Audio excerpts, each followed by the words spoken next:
दोस्तों, जब से मोहम्मद यूनिस की सरकार बांग्लादेश के अंदर बनी है, तब से जिस चीज का खतरा भारत को था, अब भारत का वह डर हकीकत में तब्दील हो रहा है। भारत को कभी भी किसी देश के साथ डायरेक्ट युद्ध लड़ने में समस्या नहीं होती, लेकिन आतंकवादियों ने भारत में हमेशा भारी नुकसान पहुंचाया है और इस बार दिल्ली में हुए अटैक के पीछे बांग्लादेश का कनेक्शन भी सामने आ रहा है। सैकड़ों टन वहां से विस्फोटक सामग्री भारत में भेजी गई थी। इतना ही नहीं, 300 किलो अमोनियम नाइट्रेट अभी भी देश में लापता है, जो सुरक्षा एजेंसियों के लिए बड़ी चिंता का कारण बना हुआ है। पुलिस ने अब तक फरीदाबाद टेरर मॉड्यूल की जांच में लगभग 2900 किलो विस्फोटक बरामद किया है, लेकिन बाकी 300 किलो का कोई सुराग नहीं मिला है। ये वही खतरनाक केमिकल है जिसका इस्तेमाल बम और आईईडी बनाने में किया जाता है।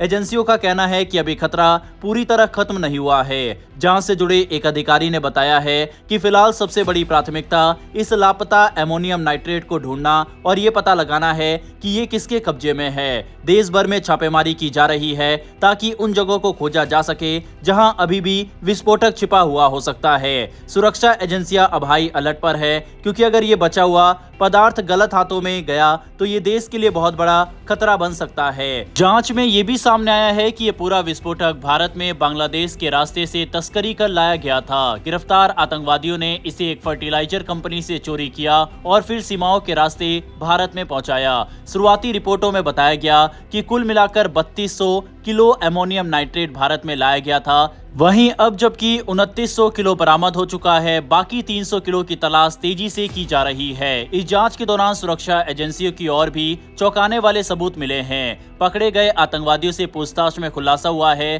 कि उनका अगला निशाना अयोध्या और वाराणसी जैसे धार्मिक शहर थे। सूत्रों के मुताबिक गिरफ्तार आरोपी डॉक्टर शाहीन ने अयोध्या में एक स्लीपर मॉड्यूल को सक्रिय किया था, जो आगे बड़े धमाके की तैयारी में था। इसके अलावा लाल किला, इंडिया गेट, संविधान क्लब, गौरी शंकर मंदिर, बड़े रेलवे स्टेशन और शॉपिंग मॉल्स भी उनके हिट लिस्ट में शामिल थे।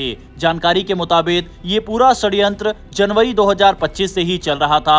आतंकवादियों की योजना थी कि वो 200 से ज्यादा हाई इंटेंसिटी आईईडी बनाकर दिल्ली, गुड़गांव और फरीदाबाद में एक साथ ब्लास्ट करे। उनका मकसद था देश भर में अफरा तफरी और सांप्रदायिक तनाव फैलाना, ठीक वैसे ही जैसे मुंबई में 26/11 के हमले के दौरान हुआ था। इस खुलासे के बाद देश भर की सुरक्षा एजेंसियां अब सक्रिय हो गई है। NIA, IB, Delhi police, special cell और राज्य पुलिस मिलकर एक संयुक्त ऑपरेशन चला रही है। उत्तर प्रदेश, हरियाणा, दिल्ली, बिहार और पश्चिम बंगाल में छापेमारी की जा रही है। खुफिया एजेंसियों का मानना है कि इस नेटवर्क की जड़ें उत्तर भारत के कई राज्यों में गहराई तक फैली हुई है और इसके तार सीमा पार आतंकी संगठनों से भी जुड़े हो सकते हैं। इसी बीच रिपोर्ट में यह भी बताया गया है कि इस नेटवर्क को बनाने के लिए आतंकियों ने सोशल मीडिया और टेलीग्राम ग्रुप्स का इस्तेमाल किया था। फरजंदान ए दारुलूम और उमर बिन खताब नाम के 2 टेलीग्राम ग्रुप पाकिस्तान में बैठे एक जैश-ए मोहम्मद ऑपरेटिव द्वारा चलाए जा रहे थे। इन्हीं ग्रुप्स के जरिए डॉक्टर शाहीन और उसके साथियों को कट्टरपंथी बनाया गया और उन्हें इस मॉड्यूल से जोड़ा गया। पुलिस और खुफिया एजेंसियों को अब डर है कि बचा हुआ 300 किलो अमोनियम नाइट्रेट कहीं किसी और जगह हमले के लिए इस्तेमाल न कर लिया जाए। इसी वजह से अयोध्या, वाराणसी, दिल्ली और नोएडा जैसे शहरों में सुरक्षा बढ़ा दी गई है। धार्मिक स्थलों, भीड़-भाड़ वाले इलाकों और मेट्रो स्टेशन पर विशेष निगरानी रखी जा रही है। अधिकारियों के मुताबिक ये मामला सिर्फ एक आतंकी साजिश नहीं, बल्कि एक संगठित नेटवर्क का हिस्सा है, जो सीमा पार से भारत में अस्थिरता फैलाने की कोशिश कर रहा था। जांच में यह भी सामने आया है कि आतंकवादियों ने हमले के लिए फंडिंग विदेश में प्राप्त की थी और कई नकली आईडी के जरिए उन्हें पैसे भारत में मंगवाए गए थे। फिलहाल एजेंसियों ने दर्जनों संदिग्ध को हिरासत में लिया है और पूछताछ जारी है। कई जगहों से इलेक्ट्रॉनिक डिवाइस, नक्शे, मोबाइल फोन और विस्फोटक सामग्री बरामद की गई है। जांच अधिकारियों का कहना है कि अभी खतरा पूरी तरह टला नहीं है,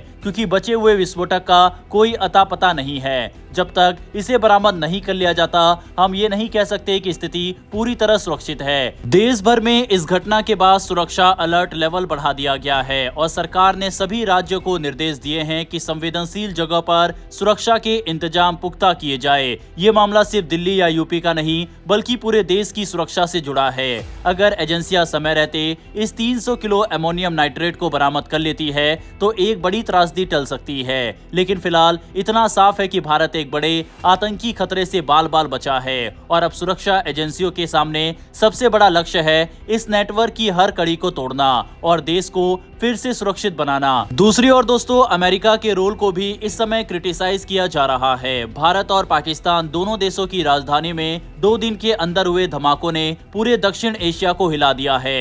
10 नवंबर को दिल्ली के लाल किले के सामने एक भीषण धमाका हुआ जिसमें 12 से ज्यादा लोग मारे गए और 20 से ज्यादा लोग घायल हुए। इसके सिर्फ 24 घंटे बाद ही 11 नवंबर को पाकिस्तान की राजधानी इस्लामाबाद के कोर्ट परिसर में एक आत्मघाती हमला हुआ जिसमें भी 12 से ज्यादा लोग मारे गए और कई घायल हुए।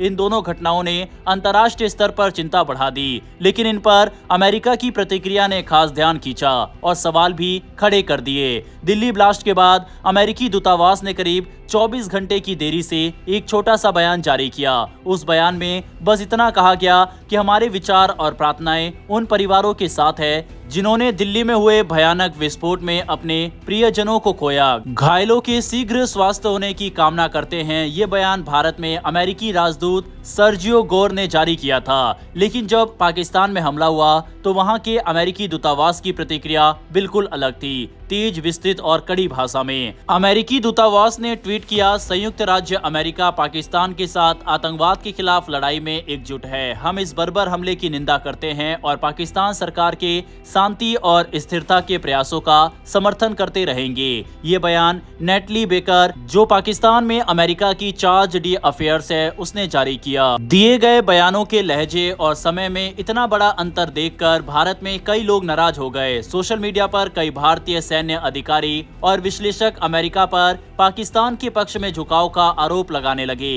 भारतीय सेना के रिटायर्ड मेजर माधन कुमार ने लिखा, कोई कंडेमिनेशन नहीं, सब कुछ अब साफ होता जा रहा है। वहीं कर्नल अजय रैना ने कहा, अमेरिका हमेशा की तरह आतंकवादियों के साथ खड़ा है। एक इंजीनियर राजावेल एम ने ट्वीट किया, अमेरिकी दूतावास का रवैया निराशजनक है। पाकिस्तान जैसे आतंकी देश के प्रति सहानुभूति दिखाना और भारत के दर्द को नजरअंदाज करना ये साझा मूल्यों के साथ धोखा है। वहीं अमेरिकी विशेषज्ञ माइकल ने इस पर अलग दृष्टिकोण दिया। उन्होंने कहा कि पाकिस्तान में हुए विस्फोट को वहां की सरकार ने आधिकारिक रूप से आतंकी हमला घोषित किया था, जबकि भारत ने दिल्ली ब्लास्ट को अब तक सिर्फ विस्फोट बताया है। इसी वजह से अमेरिका की भाषा में फर्क दिखा। लेकिन भारतीय सोशल मीडिया पर बहस जारी है। कई लोगों ने कहा कि अमेरिका ने पाकिस्तान के लिए जो तेजी दिखाई वही भारत के मामले में गायब रही। 24 घंटे की देरी और टेररिज्म शब्द का ना होना लोगों को खल गया। दरअसल ये विवाद ऐसे समय पर आया जब अमेरिका पाकिस्तान रिश्ते फिर से गर्म हो रहे हैं, खासकर ऑपरेशन सिंदूर के बाद। वहीं दूसरी ओर भारत और अमेरिका के संबंधों में ठंडापन आया है। डोनाल्ड ट्रंप प्रशासन भारत में कई आर्थिक और कूटनीतिक दबाव बना रहे हैं, जैसे 50% तक टैरिफ बढ़ाना, H-1B वीजा नियमों को सख्त करना और भारतीय तेल खरीद पर सवाल उठाना। इन सब घटनाओं के बाद अब भारत में ये सवाल उठने लगा है कि क्या अमेरिका अपने पुराने रुख पर लौट रहा है, यानी पाकिस्तान को फिर से स्ट्रेटेजिक पार्टनर की तरह देखना और भारत से दूरी बनाना।